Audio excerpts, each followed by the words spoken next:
Test ক্রিকেটকে বিদায় বলেছেন 2021 সালে জুলাই।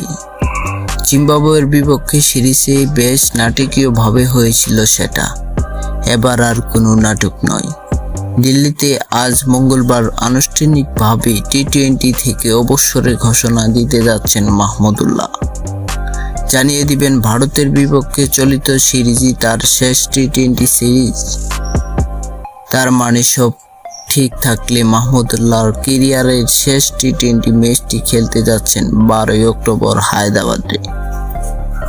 তার আগেই পরশু দিল্লিতে খেলবেন ভারতের বিপক্ষে দ্বিতীয় টি-20তেও। সূত্র জানিয়েছে, ভারত সিরিজে টি-20 ক্রিকেটকে বিদায় জানানোর সিদ্ধান্ত মাহমুদুল্লাহর আরও আগে থেকে নেওয়া।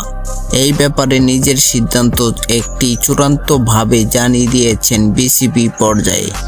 বিসিবি তার মাঠ থেকে বিদায়ের সিদ্ধান্তকেই স্বাগতম জানিয়েছেন। জানা গিয়েছে, দিল্লির দ্বিতীয় টি-20 সামনে রেখেই আগামীকাল সংবাদ সম্মেলনে টি-20 থেকে অবসর ঘোষণা দেবেন 39 ছুঁই এই অভিজ্ঞতা ক্রিকেটার।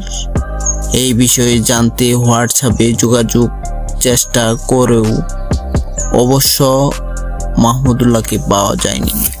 2007 সালে সেপ্টেম্বরে লাইব্রেরিতে ক্যারিয়ারের বিপক্ষে টি-20 অভিবেশক হলেও সেই থেকে বাংলাদেশ হয়ে এখন পর্যন্ত সর্বোচ্চ 139টি টি-20 খেলেছেন মাহমুদুল্লাহ। 117.78 স্ট্রাইক রেখে রান করেছেন 2395, গড় 23.48।